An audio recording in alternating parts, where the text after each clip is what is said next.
नमस्कार दोस्तों, पाथफाइंडर पर आप सभी का स्वागत है। तो स्टैटिक पॉलिटी के इस कोर्स में we have started the president of India. आज के सेशन में हम पावर्स की बात करेंगे। राष्ट्रपति के इंट्रोडक्टरी होगा, कौन कौन सी पावर्स हैं, कौन कौन से हेड्स के अंडर आती हैं, and will be doing to specific powers today in the class.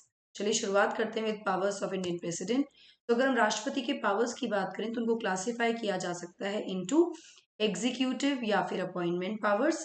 किन किन डिग्नेटरीज के अपॉइंटमेंट राष्ट्रपति के नाम पर होते हैं, उनके द्वारा किए जाते हैं। लेजिस्लेटिव पावर्स, विधायिका संबंधित क्या अधिकार है राष्ट्रपति के। जुडिशियल पावर्स, इसमें हम पार्डनिंग पावर्स भी ले सकते हैं, क्षमा करने का जो अधिकार है। It comes under article 72 of the constitution. Then you have financial powers, राष्ट्रपति की जो फाइनेंशियल पावर्स है उनके बारे में। Diplomatic powers, military powers and emergency powers. So in today's session we'll be discussing about executive powers and judicial powers या फिर pardoning powers of the president। शुरुआत करने से पहले आप मुझे फॉलो कर सकते हैं दोनों टेलीग्राम चैनल्स पर दोस्तों। For all my class update schedules and PDFs Unacademy app पर भी आप मुझे फॉलो कर सकते हैं मेरी सभी special classes and plus courses के लिए। एनरोल करने के लिए आपको सिर्फ मेरा कोड यूज करना है NDLive10। चलिए शुरुआत करते हैं एडमिनिस्ट्रेटिव या एग्जीक्यूटिव पावर से राष्ट्रपति के।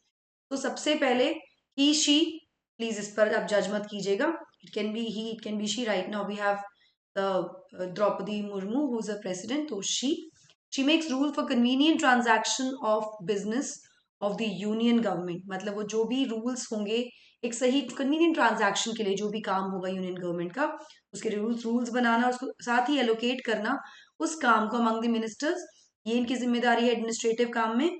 साथ में ही शी स्पेसिफाइज द मैनर, किस तरीके से जो ऑर्डर्स हैं, जो भी इंस्ट्रूमेंट्स हैं जो कि बने हैं, या फिर जो भी काम उनके नाम पर किया जा रहा है उसको कैसे ऑथेंटिकेट किया जाएगा, ये वो डिसाइड करते हैं। प्राइम मिनिस्टर और काउंसिल ऑफ मिनिस्टर्स की नियुक्ति राष्ट्रपति द्वारा की जाती है और उनका जो पद है वो भी प्लेजर ऑफ द प्रेसिडेंट ही है, मतलब जब तक वो चाहेंगे तब तक होता है। इसके अलावा यदि कोई डिसीजन लिया गया है किसी मंत्री के द्वारा और उसके लिए काउंसिल की सहमति या काउंसिल का कंसिडरेशन नहीं लिया गया है, तो राष्ट्रपति प्राइम मिनिस्टर को कह सकते हैं कि काउंसिल से कंसल्ट किया जाए, कंसिडरेशन के लिए भेजा जाए इस डिसीजन को, before giving his assent to that decision. ठीक है, तो मतलब ही कैन डू दैट। इसके अलावा he she, now she has the power to appoint and remove other constitutional dignitaries. मतलब प्रधानमंत्री और काउंसिल ऑफ मिनिस्टर की नियुक्ति के अलावा इनके पास और भी अधिकार हैं, जिसमें ये बहुत सारे जो भी संवैधानिक पद पर नियुक्त होते हैं डिग्निटरीज, उनको अपॉइंट और रिमूव कर सकते हैं। जैसे कि attorney general of India, CAG, controller and auditor general of India, chief election commissioner और जो बाकी इलेक्शन कमिश्नर्स हैं, chairman and members of UPSC, Union Public Service Commission, and Joint Public Service Commissions, JPSC, governors of state, and chairman and members of Finance Commission, among others। तो इन सभी की नियुक्ति राष्ट्रपति द्वारा की जाती है, इनका रिमूवल भी राष्ट्रपति के द्वारा किया जाता है। इन कुछ जगह पर प्लेजर ऑफ द प्रेसिडेंट है, कुछ जगह पर there is a constitutional provision जिसके आधार पर इनको हटाया जा सकता है। इसके अलावा जो प्रेसिडेंट हैं वही नियुक्त करते हैं चीफ जस्टिस ऑफ इंडिया को भी और बाकी जजेस को भी, सुप्रीम कोर्ट और हाई कोर्ट की। ठीक है, जब ये अपॉइंटमेंट हो रहा है, इस बारे में तो बहुत ज्यादा इस समय डिस्कशन भी चल रहा है, बहुत ज्यादा न्यूज में भी है। तो जब ये नियुक्ति होती है तो संविधान में ये प्रावधान है कि उनको कंसल्ट करना होगा चीफ जस्टिस ऑफ इंडिया को। अपने नियुक्ति के अलावा जो भी जजेस होंगे सुप्रीम कोर्ट या हाई कोर्ट के, उनके नियुक्ति के समय पर चीफ जस्टिस ऑफ इंडिया से कंसल्ट करना यहाँ पर संवैधानिक प्रावधान में दिया गया है। और बाकी जजेस जो है सुप्रीम कोर्ट के या हाई कोर्ट के, जैसा उनको लगता है नेसेसरी, एज पर हर कन्वीनियंस, हर और हिज कन्वीनियंस, यहाँ पर जो भी राष्ट्रपति हैं। यहाँ मैं आपको बता दूं कि कोलेजियम सिस्टम डेवलप किया गया है through various supreme court orders, judgments, जिनको हम सुप्रीम कोर्ट जजेस और की भी के जो केसेस हैं उसके बारे में बात करते हैं। 3 केसेस हैं जहां से कोलेजियम की डेवलपमेंट हुआ। NJAC लॉ लाया गया था, एक नेशनल जुडिशियल अपॉइंटमेंट कमेटी की तरह से गठन किया गया था, जिसको नल एंड वॉइड डिक्लेयर कर दिया था ऑनरेबल सुप्रीम कोर्ट ने, ये कहते हो कि इंक्रोच करता है सुप्रीम कोर्ट की या जुडिशरी की इंडिपेंडेंस को। तो अभी कोलेजियम के थ्रू नियुक्ति की जाती है। कोलेजियम मतलब एक तरह से जब कंसल्ट कर रहे हैं राष्ट्रपति नियुक्ति के लिए, तो एक कोलेजियम होगा जजेस का, including the supreme court of chief justice of India. ये सभी अपनी सहमति से नाम फॉरवर्ड करते हैं, जिसके बाद ये नाम गवर्नमेंट के पास जाता है and then the appointment is done. ठीक है, तो consultation with CGI means the consultation with collegium here, ये आप ध्यान रखिए। इसके अलावा जब भी राष्ट्रपति चाहें वो नियुक्त कर सकते हैं कमीशन को इन्वेस्टिगेट करने के लिए जो भी कंडीशंस हैं शेड्यूल कास्ट की, ट्राइब्स की और जो भी बैकवर्ड क्लासेस की हैं, तो उनकी कंडीशंस को इन्वेस्टिगेट करने के लिए भी एक कमीशन नियुक्त की जा सकती है इनके द्वारा।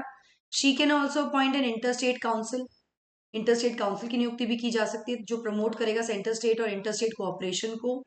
She directly administers the union territories, जो भी यूनियन टेरिटरीज हैं हमारी उनको direct administration is done by the president through administrators, जिनकी नियुक्ति राष्ट्रपति स्वयं करते हैं।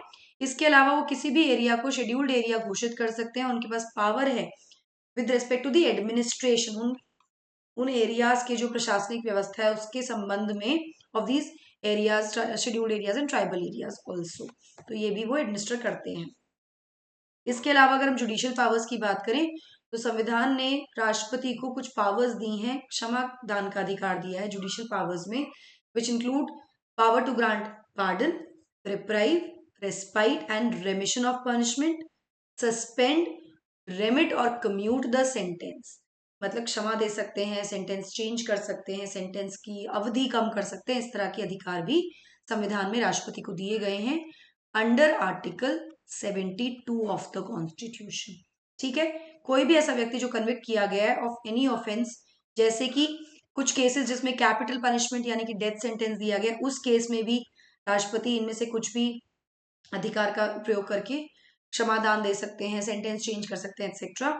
केसेस जहां पर पनिशमेंट या जो सेंटेंस है वो किसी अपराध, जिस अपराध के अगेंस्ट है वो हुआ है अगेंस्ट द यूनियन लॉ, जो केंद्र कानून है उसके विरोध में किया गया है, और even in case of court martial, मतलब डिफेंस में अगर कोर्ट मार्शल भी किया गया तो उस सेंटेंस का भी पार्डनिंग पावर हम कह सकते हैं कि राष्ट्रपति के पास है, ये एक्सक्लूसिव पावर है इनके पास। इसी के साथ राष्ट्रपति सुप्रीम कोर्ट से एडवाइस ले सकते हैं किसी भी ऐसे प्रश्न पर ऑफ लॉ और फैक्ट। नाउ ये जो एडवाइस है ये बाइंडिंग नहीं होती है, मतलब एडवाइस ली गई है, सुप्रीम कोर्ट ने एडवाइस दी है, राष्ट्रपति बाउंड नहीं है उस एडवाइस को फॉलो करने के लिए। It is given under article 143।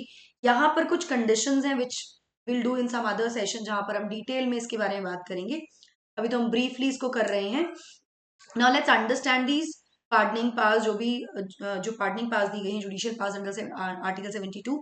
सबसे पहले पार्डन, पार्डन का मतलब क्षमा करना, तो ये या तो ये रिमूव कर देता है दोनों सेंटेंस और कन्विक्शन को, मतलब जो भी दिया गया है सेंटेंस उसको भी रिमूव कर देता है और जो कन्विक्शन है उसको भी रिमूव कर देता है और कंप्लीटली एब्सॉल्व कर देता है कन्विक्ट को सभी सेंटेंसेस से, पनिशमेंट से, डिस्क्वालिफिकेशन से, मतलब फ्री कर देता है, कंप्लीट क्षमा दे दी जाती है।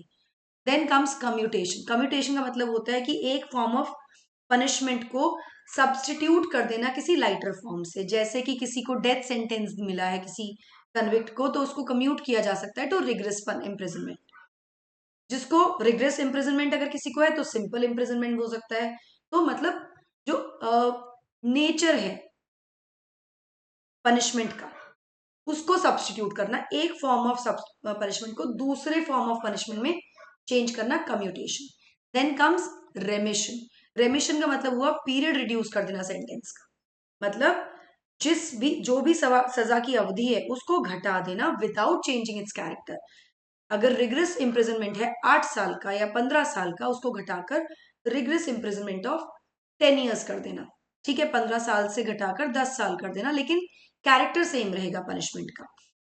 ठीक है, रेस्पाइट, यहां पर ओरिजिनल पनिशमेंट से कम पनिशमेंट देना, लेकिन यहां पर कुछ कंडीशन होगी, जब राष्ट्रपति किसी विशेष कंडीशन को देख रहे हैं कन्विक्ट की, जैसे कोई प्रेग्नेंट विमेन इज इन्वॉल्व, वो कन्विक्ट है, तो उसके केस में पनिशमेंट को लेस कर देना ओरिजिनल पनिशमेंट से, या फिर कोई दिव्यांग है उनके केस में, इस तरह के केसेस में। देन कम्स रिप्राइव, रिप्राइव मतलब स्टे कर देना एग्जीक्यूशन के ऑर्डर को, जब तक, मतलब टेम्परेरी पीरियड तक, जब तक उस पर कुछ कार्रवाई हो, उस पर और ज्यादा बातचीत किया, संज्ञान लिया जाए, तब तक उसको एक तरह से स्टे डाल देना। ठीक है, तो these are the judicial pardoning powers of the president of India. बहुत ही ब्रीफली आपको मैंने कराया है, लेकिन आपको हो सकता है इसका एक ओवरव्यू मिल गया। कॉम्प्रिहेंसिव कोर्स हम प्लस पर लेकर आते हैं जहां पर हम डिटेल में इसको पढ़ते हैं, तो do subscribe to the Unacademy subscription पे जाकर ले लीजिए, प्लस का आइकॉनिक का ND life code 10, ND life 10 आपको कोड यूज करना है और आप कॉम्प्रिहेंसिव कोर्स भी कर सकते हैं मेरे साथ इंडियन पॉलिटी का, एनसीईआरटीज। फिलहाल मैं आपको गवर्नेंस वहां पर पढ़ा रही हूँ, तो इस तरह के कोर्सेज हम लेकर आते हैं। चलिए, सब्सक्रिप्शन लेने का तरीका क्या है? सब्सक्रिप्शन आपको सिर्फ मेरे कोड से लेना है। फायदा क्या होगा आपको ना, ये वाला अमाउंट नहीं पे करना होता, आपको डिस्काउंटेड प्राइस मिलेगा और साथ में मेरी गाइडेंस भी मिलेगी। एक्सटेंशन ऑफर चल रहा है, लिमिटेड पीरियड ऑफर है, जहां पर आपको 4 महीने का एक्सटेंशन फिलहाल मिल रहा है दोस्तों। 2023 के अगर आप एस्पिरेंट हैं तो आपके लिए 3 महीने का एक क्रैश कोर्स लॉन्च किया गया है, तीनों प्लेटफॉर्म्स पर, स्टोर पर भी, प्लस पर भी, आइकॉनिक पर भी, जहां पर आपको बहुत डिस्काउंटेड प्राइस में फिलहाल ये मिल रहा है। आपको सिर्फ मेरा कोड यूज करना है to enrol for the course. ये आपको सारे बेनिफिट्स मिलने वाले हैं इस कोर्स में। 16 फरवरी से नया बैच शुरू हो रहा है आरंभ का, वो भी आप ज्वाइन कर सकते हैं। Loan facilities also available for you. CSAT sorry GS combat होने वाला है 12 फरवरी को। 75% तक स्कॉलरशिप आप जीत सकते हैं। आपको एनरोल करने के लिए मेरा कोड यूज करना है।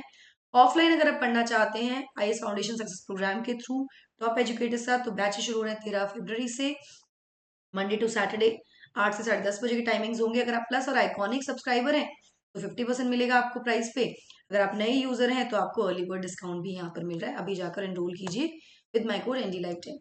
That's it from my side. I hope you like the session. Don't forget to like, share and subscribe to the channel and also hit the bell icon so that you get notifications about latest video. In the next session we will be talking about the legislative power, जिसमें हम एक बहुत important power है ordinance making power of the president, उसके बारे में detail में बात करेंगे। That's it from my side. Thank you so much. God bless. Take care.